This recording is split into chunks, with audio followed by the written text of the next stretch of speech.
এটাতে আজকে এই বাজেট দেখেই আপনারা তো নিজেই বুঝতে পারছেন যে ভিক্ষার ঝুলিয়ে কারা ঢুকছেন, যাদেরকে পুরো বাজেটটাই আপনার একটা ভিক্ষার ঝুলি নিয়ে করা, যেমন এর মধ্যে আপনার নিজস্ব কোনো কিছুই নাই।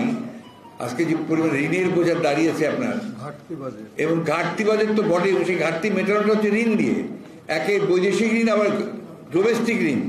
যে মানুষগুলো আপনার অলরেডি পড়ে গেছে খাদের মধ্যে, তাদের মধ্যে আপনার এই তথাকথিত বাজেটের হাতি চেপে বসেছে, তাদের কাছ থেকেও আপনার ঋণ নেওয়া হবে।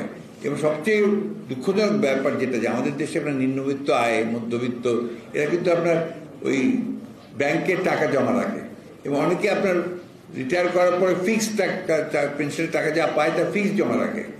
ওই ফিক্সড টাকার উপরে এখন কর প্রতি বছর বাড়ছে, এবং সেখান থেকে তারা যে লাভ্যাংশটা পায়, সেই লাভ্যাংশ তাদের এখন আর পরিবার চালানোর মতো কোনো উপায় নেই।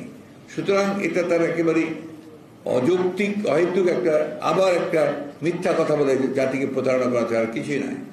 রিগার্ডিং আপনার কালো টাকা, আমি ঠিক মনে করতে পারছি না আব্বাস ভাই, এটা কালো টাকার কোনো আমার ঠিক মনে নেই। Maybe you are right, I don't know exactly.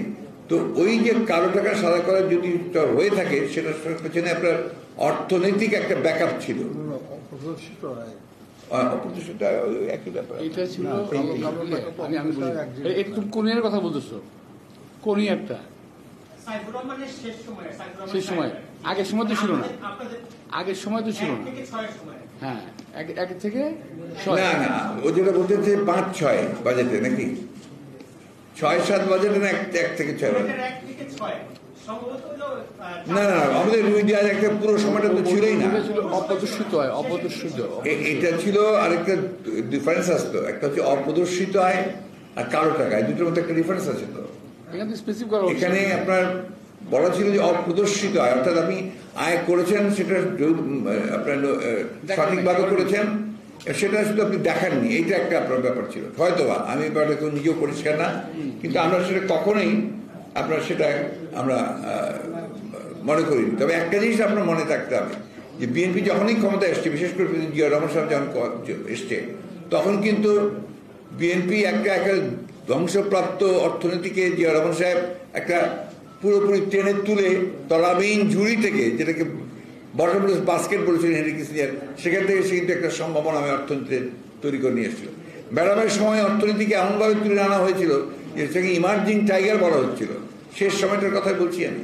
সুতরাং কখনোই কোনোভাবেই বিএনপির আমলে অর্থনীতি, আপনার যে কোনো অর্থনীতিবিদকে জিজ্ঞেস করবেন, macro economics was in its highest form at that time. Macro economy, যেটা সমষ্টিগত অর্থনীতি, এটা তার সবচেয়ে ভালো সময় ছিল বিএনপির সময়। আপনি আজকের বাংলাদেশ ব্যাংকের গভর্নরকে জিজ্ঞেস করবেন, তার আগের গভর্নরকে জিজ্ঞেস করবেন, আজকে যে সমস্যাগুলো তৈরি হয়েছে ব্যাংকিং সেক্টরে বা আর্থিক সেক্টরে, এটা কখনই বিএনপির সময় সেটা হয়নি।